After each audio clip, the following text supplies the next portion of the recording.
So hello guys, question number 2 करते हैं। और ये है चैप्टर नंबर 7 यानी कि सर्कुलर मोशन का क्वेश्चन फॉर शॉर्ट आंसर का क्वेश्चन नंबर 2 है ना। देखो क्या लिखा हुआ है, some washing machines have cloth dryers. तो ड्रायर होता है हमारी मशीन में, है ना। वॉशिंग मशीन में क्या होता है, ड्रायर होता है। तो अब ड्रायर में अपन कपड़े डालते हैं तो जोर जोर से घूमता है ड्रायर और कपड़े सूख जाते हैं। सूखते तो नहीं है पर काफ़ी हद तक पानी जो है निकल जाता है कपड़ों में से, है ना। उसके बाद थोड़ी देर के लिए धूप में डालो और कपड़े सूख जाते हैं, ऐसा होता है। ठीक है, तो इसी के बारे में कहानी लिखी हुई है। As the drum rotates, the water particles get separated from the cloth. The general description of this action is that the centrifugal force throws the water particles away from the drum. ठीक है, तो basically क्या होता है, एक drum होता है इस तरीके का,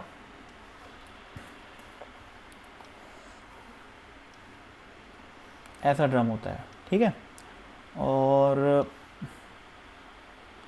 नीचे से हल्का सा सर्कुलर रहता है और इस ड्रम में बहुत सारे होल रहते हैं यहाँ पर, है ना।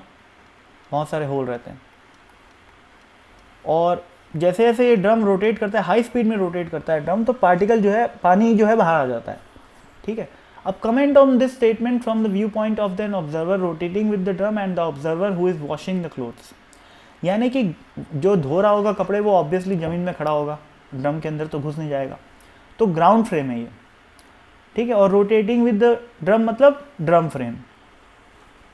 तो बेसिकली यहाँ पर ग्राउंड फ्रेम में जो आदमी बैठा है उसके रिस्पेक्ट में इस क्वेश्चन को, इस फिनोमेना को एक्सप्लेन करना है, और एक आदमी जो कि रोटेट कर रहा है इस ड्रम के साथ, उसके रिस्पेक्ट में अपने को इस फिनोमेना को एक्सप्लेन करना है। ठीक है, तो लेट से कि अपने पास एक कपड़ा है ऐसा। ठीक है, ऐसा नहीं यार, अब देखो ड्रम का मैं टॉप व्यू बना रहा हूँ। ठीक है, ड्रम का अगर टॉप व्यू बनाऊंगा तो ऐसा गोल दिखाई देगा। अब मान लो उसमें टाई रहे, टाई समझते हो ना, टाई। अब टाई को है अपन अंदर डाल दिए तो टाई से कपड़े सूख रहे हैं। टाई मान लेते हैं यहाँ पर आ गई इस तरीके से। ठीक है, टाई घूम रही है साथ साथ और पानी जो है बाहर फेंका रहा है। ठीक है, होल्स के थ्रू पानी बाहर फेंका रहा है। अब कैसे एक्सप्लेन करोगे, सबसे पहले अपन एक ड्रम फ्रेम में एक्सप्लेन करते हैं इसको। देखो भाई, अपने को पता है drum is an accelerated frame जो कि रोटेट कर रही है, और रोटेटिंग फ्रेम ऑफ रेफरेंस में किसी भी पार्टिकल का एक्सेलरेशन कहाँ होता है, यहाँ अंदर की तरफ होता है। तो जो सेंट्रीफ्यूगल फोर्स लगता है, सेंट्रीफ्यूगल फोर्स क्या होता है, the pseudo force when you are sitting in a rotating frame. ठीक है, तो आप अगर जब बैठे हो इस फ्रेम में तो इस पार्टिकल का सोचो एक्सेलरेशन कहाँ पर है, यहाँ पर है। ठीक है, ग्राउंड फ्रेम में इस पार्टिकल का एक्सेलरेशन कहाँ पर है, टूवर्ड सेंटर। ठीक है, तो अगर आप इस पार्टिकल में बैठ गए तो आपका फ्रेम कैसा हो गया, एक्सेलरेटेड हो गया, और आप स्यूडो फोर्स लगाओगे कहाँ पर, आउट फ्रॉम दी, मतलब इसके ग्राउंड फ्रेम वाले एक्सेलरेशन के उल्टी डायरेक्शन में आप लगाओगे स्यूडो फोर्स, जिसको अपन क्या बोलते हैं, सेंट्रीफ्यूगल फोर्स। ठीक है ना भाई, centrifugal is nothing but pseudo force in case of rotating frame of reference. पर आप आगे जाके डिटेल में जब पढ़ोगे सेंट्रीफ्यूगल फोर्स को तो शायद आपको जो मैं बताने जा रहा हूँ समझ में आ जाएगा। हो सकता है कुछ लोग पढ़े होंगे। एक्चुअल में स्यूडो फोर्स, सेंट्रीफ्यूगल फोर्स होता है, रोटेटिंग फ्रेम में आप बैठे हो तो आप नॉन इनर्शियल फ्रेम में बैठे हो।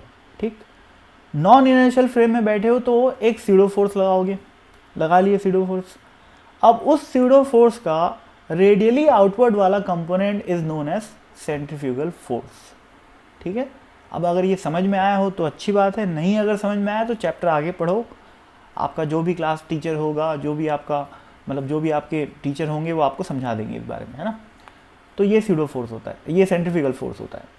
तो अभी अपन सेंट्रीफ्यूगल फोर्स पे ज़्यादा डिस्कस नहीं करेंगे। ले दे के बात ये है कि जो रोटेटिंग फ्रेम वाला बंदा है वो क्या करेगा, इस सभी पानी के पार्टिकल्स में एक स्यूडो फोर्स लगा देगा बाहर की डायरेक्शन में। ठीक है, मान लो ये पानी है, यहाँ पर भी पानी है, इस पर भी बाहर फोर्स लगा, इस पर भी बाहर फोर्स लगा, इस पर भी बाहर फोर्स लगा, इस पर भी बाहर फोर्स लगा, तो ऑब्वियसली पानी बाहर फेंका जाएगा। टाई पे भी फोर्स लगेगा, लेकिन टाई उतनी छोटी नहीं है कि गड्ढों से बाहर निकल जाए, पर पानी के ड्रॉप्स वो छोटे हैं, वो बाहर निकल जाएंगे। ठीक है ना, टाई पे भी रेडियली आउटवर्ड फोर्स लगेगा, टाई के हर पॉइंट पे रेडियली आउटवर्ड फोर्स लगेगा, पर टाई अंदर ही रह जाएगी और होल से पानी बाहर चले जाएगा। ठीक है, ये तो हो गई बात किस ऑब्जर्वर के रिस्पेक्ट में जो कि रोटेट कर रहा था। अब सोचो ग्राउंड फ्रेम में कोई आदमी है, उसको क्या दिखाई देगा, ग्राउंड फ्रेम में कुछ ऐसी सिचुएशन होगी, देखना ये आदमी ये अपनी मशीन है ना। अब फिर से यहाँ पर टाई है, ठीक है, ये टाई है अपनी। अब टाई में पानी के ड्रॉप्स हैं, ठीक है। अब ग्राउंड फ्रेम में आदमी खड़ा है, ये देख रहा है, कोई सूडो फोर्स वगैरह तो लगेगा नहीं, चुपचाप ग्राउंड में खड़ा है ये। तो ये देखेगा चूंकि वॉशिंग मशीन ये जो ड्रायर है वो रोटेट कर रहा है, तो टाई भी रोटेट कर रही है। तो ये बिंदु, ये पानी का ड्रॉप, ये जाना चाहता है यहाँ पर, ठीक है, जाना चाहता है यहाँ पर सोचो यहाँ पर अगर वॉल होती सॉलिड तो क्या होता, ये इससे टकरा के ऐसे वापस इधर आ जाता, तो गोल घूम जाता। पर यहाँ पर तो क्या है, होल है ना भाई, तो ये क्या करेगा, होल से बाहर निकल जाएगा। Due to inertia, due to its inertia क्या होएगा, ये होल से बाहर निकल जाएगा। सिमिलरली इस पार्टिकल के बारे में देखो, इसकी एट प्रेजेंट वेलोसिटी मान लेते हैं इस डायरेक्शन में, है ना, तो इसका इनर्शिया इस डायरेक्शन में है। अब यहाँ पर उसको होल मिल गया, तो वो घूमेगा काहे को, वो चुपचाप इस होल से बाहर निकल जाएगा। यही काम होता है भाई, है ना। ग्राउंड के फ्रेम में अपन किससे एक्सप्लेन करेंगे, इनर्शिया से एक्सप्लेन करेंगे पानी के पार्टिकल्स की, और रोटेटिंग फ्रेम में अपन उसको सूडो फोर्स से एक्सप्लेन कर सकते हैं, ठीक है। तो और इसके ऊपर जितनी डिस्कशन करना चाहे कर लो, कम पड़ जाएगी, है ना। पर पूरा चैप्टर पढ़ना बेसिकली अपने को ज़रूरी है, ठीक है ना। पूरा चैप्टर जब आप पढ़ लोगे तो इस क्वेश्चन के ऊपर क्या डिस्कशन होनी चाहिए और क्या रीजंस है पानी के बाहर निकल के, ये आपको अपने आप समझ में आ जाएगा, ठीक है ना। फिलहाल तो अपन क्वेश्चन सॉल्व करना स्टार्ट किए हैं, तो कोई बात नहीं, क्वेश्चन तो ख़त्म हो गया, ठीक है। एक सलाह ज़रूर दूंगा मैं कि क्वेश्चन फॉर शॉर्ट आंसर जो होते हैं एससी वर्मा के, उसको चैप्टर शुरू होने के पहले भी किया करो और चैप्टर ख़त्म होने के बाद में भी किया करो। जब आपका चैप्टर शुरू हो रहा है, जब आपकी थ्योरी चल रही है, तो शुरू में भी सॉल्व करो क्वेश्चंस को, जैसे जैसे टॉपिक्स आगे बढ़ रहे हैं।